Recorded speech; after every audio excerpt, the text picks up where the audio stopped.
valuation of small and medium enterprise. Now, friends, whenever you have to do valuation of any company, any type of company, a specific situation or normal situation, it doesn't really matter, because the basic principles, the basic approach, and the method for the purpose of valuation is going to remain the same. In these 6 specific situations, which are part of your course curriculum, the starting point will always be what we discussed in the very beginning. And what is that? List out what are the peculiarities of that particular situation for which you have to do the valuation. So now if we have to do the evaluation of a small and medium enterprise, so first of all, we need to understand as to what is a small or medium enterprise. Number 2, what are the peculiarities of a small and medium enterprise? That is what we need to list down.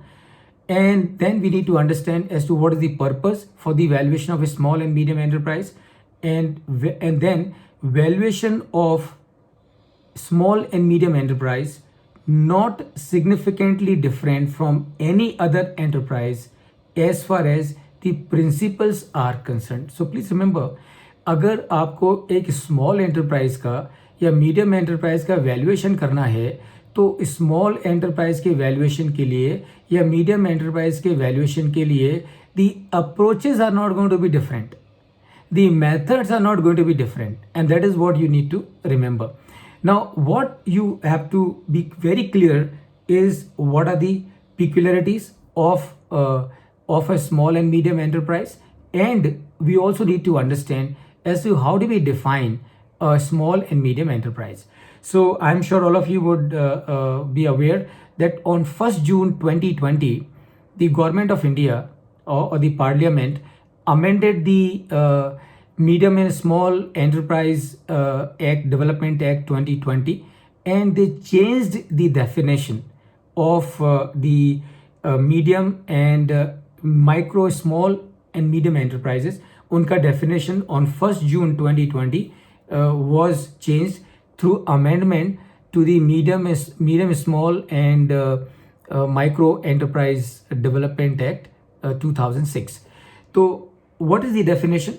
Let me tell you, without referring to the earlier definition, the new definition is: number 1, a micro enterprise, small enterprise or medium enterprise, whether it is in the manufacturing or in the service sector. Previously, the definition, the parameters for a service entity or the manufacturing entity were different. Today, post 1st June 2020, there is no separate parameter for a service entity or a manufacturing entity. The parameters are same. What are the parameters? So the parameters, as per the new definition, in case of a micro enterprise, since we are discussing, I will also mention about the micro enterprise. So an entity whose investment in plant and machinery, please remember, only plant and machinery. So an entity whose investment in plant and machinery is less than 1 crore and its turnover is less than 5 crore. So when both these conditions are met, this entity is referred as a micro enterprise. Then you have small enterprise. Small enterprise, the investment is more than 1 crore but less than 10 crore. More than 1 crore but less than 10 crore, and the turnover is more than 5 crore but less than 50 crore. So in simple words, in case of an enterprise where the investment is less than 10 crore and the turnover is less than 50 crore, then such an enterprise, as per the MSMD Act 2006, it is referred as small enterprise. And then you got a medium enterprise. So in case of medium enterprise, investment is less than 50 crore and turnover is less than 250 crore. So an entity who's invested in plant and machinery, and I'm repeating it, please remember plant and machinery only, not the other assets. So investment in plant and machinery is less than 50 crores and the turnover of the enterprise is less than 250 crores, then this entity will be falling into the category of medium enterprise as per the MSMED Act of 2006. Now, what are the peculiarities in case of a small and medium enterprise? Number one, not much information available about SMEs in public domain. So, a small enterprise या medium enterprise के बारे में generally speaking, not much information is available in the public domain because more often than not, I'm not saying as a rule, but more often than not, many of these small and medium enterprises will be owned either by a proprietor or by a partnership firm. Now, and therefore, not much information available about them in the public domain. That's peculiarity number one. Number two, many of them are, as I said, many of them are proprietorship or partnership. So we will also understand simultaneously as to how to do the valuation of a proprietorship firm or of a partnership firm. Okay. And is it really different from the valuation of a private limited company or a public limited company? I think I can answer this question here and now. Please remember, the constitution of the business has got no bearing on the valuation of that enterprise. So remember, we are doing the valuation, not the constitution of a business. We are doing valuation of the business of a company. So a business can be owned by a proprietor. A business can be owned by a partnership firm. A business can be owned by LLP. A business can be owned by a private limited company, public limited company, which is not a listed company.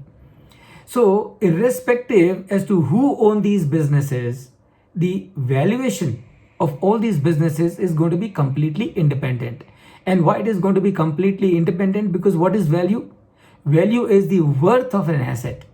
So a business, whether it is owned by a private limited company or the same business is owned by a proprietorship firm, the business is same and therefore its valuation will still be the same. Some adjustment here and there you can do, but that is only going to be some adjustment. It is not going to change substantially. And that is, I thought I will answer that because many times it is possible that you will receive requests from many people for their valuation, and they might ask you to do the valuation of their business which is owned by a proprietor, and you might start wondering as to how do I do it. You do not have to worry about it at all. The approaches that we have discussed will be applicable. The methods that we have discussed will be applicable irrespective of the constitution of the business which you are trying to value. The peculiarity number 3, only sketchy information available about the comparables in public domain. So the businesses which are owned by the small enterprises or the medium enterprises, invariably उनकी जो information है public domain में वो बहुत कम available है, and therefore applying the market approach becomes a bit of a challenge and not really effective. Now let's come back and see as to how to do the evaluation of a small enterprise or a medium enterprise. Now please remember, whether it is a small enterprise or a medium enterprise or a big enterprise, ultimately what you and I have to do, you and I have to do the evaluation of the business, and therefore the approach that we have discussed will still be applicable. The methods that we have discussed will still be applicable. So in case of a small enterprise, in case of a medium enterprise, if you and I have to do the evaluation, what we need to see in the first place, is it a running business? Is it a going concern? So invariably, by default, it is understood कि जब आपको medium enterprise का valuation करना है या एक small enterprise का valuation करना है, it is understood that you have to do the evaluation based on the income approach, or you have to do the evaluation as a going concern. So when you have to do the evaluation as a going concern, by default, either you have to use the income capitalization method or you have to use the discounted cash flow method. Can you use the income capitalization method in case of a small enterprise or medium enterprise? The answer is yes. And why the answer is yes? Because it's a going concern. Since it is a going concern, it is assumed that this small enterprise or medium enterprise has been earning profit in the past. So first what you can do, you can apply the income capitalization method as we have discussed in the very beginning. So I'm not repeating it for the paucity for saving time. So आप income capitalization method एक medium enterprise के लिए या small enterprise के लिए कर सकते हैं, right? Okay, so and then you can also use the discounted cash flow method very much because it's a running business. And please remember, if it's a running business, the true value of a running business is not what it has done in the past. The true value of running business is what it is going to do in future. And please remember, in any case, अगर एक business 10 साल से existence में है, 10 साल से profit कमा रहा है और वो बिजनेस 10 साल से प्रॉफिट कमा के उस प्रॉफिट को बिजनेस में लगा रहा है, that means that profit has been flowed back into this business and those assets are available, and the effect of those assets which have been generated in last 10 years will be reflected in the future profitability. So wo impact in any case will come when you use the discounted cash flow method. So you can use the income capitalization method, you can use the discounted cash flow method without any hesitation. And what should you really use? Should you base your valuation on the income capitalization or on the discounted cash flow is a matter of your discretion, is a matter of your judgment. That is the call that you will have to take. And how will you do that? So let's say if the business has been earning flat for last 10 years, right? And if you expect that there is not going to be dramatic change in the future earning of this enterprise going forward, in that case it would be safe for you to use the income capitalization method, because अगर उसकी earning में कोई बहुत बड़ा फर्क पड़ने वाला नहीं है आगे, तो फिर आपको method income capitalization method use करने में कोई हेजिटेशन नहीं होना चाहिए. When will you use the discounted cash flow method? If you come to a point that now this business is about to take a quantum leap. That means now the earnings of this business is going to increase going forward. And therefore, now what you can do, you can use the discounted cash flow method. Whatever you do, ultimately in your valuation, when you are making the report, you will have to, write as to whatever method that you have used, why you have used. So it's not the question that you will have to mention it in the valuation report. You will also need to discuss it with the client. So the client also need to understand this. So use the income approach. Market approach, in case of a medium enterprise, small enterprise, of course market approach is possible. Why? Because number one, the small enterprise and the medium enterprise that we are talking about, these are profit making. These are not distressed asset that we discussed in the beginning. So if there is a distressed small enterprise, medium enterprise, their using comparable or market approach is not possible, because it's difficult to identify a similar kind of distressed asset. But if you're trying to do the valuation of a profitable small enterprise, medium enterprise, it should be possible for you. And definitely in today's scenario, when the information is available on a click of a button, तो अगर आप वो small enterprise का और medium enterprise की comparable company find out कर सकते हैं using the internet, then you can of course do that and use the market approach also. As a valuation professional, friends, I would recommend that these different approaches, more than only finding the valuation, you must use them for supporting each other. So for example, do the valuation using the income approach, discounted cash flow method, and do the valuation on the market approach also, and see as to how the two valuations are coming. If the two valuations are coming closer, that means you have arrived at the right number. You have arrived at the number about which you can be totally confident. If the valuation based on the market approach and the valuation as per the income approach, there is a big gap, you have a reason to question yourself and go deeper into it and find out as to how is that the valuation as per the income approach is coming so high and the valuation as per the market approach is coming so low. What is the reason? So and that is what you need to find out. It is possible that the company for which you are doing valuation using the income approach, you are getting a high valuation, is because the company has got certain USPs which are not available with other companies.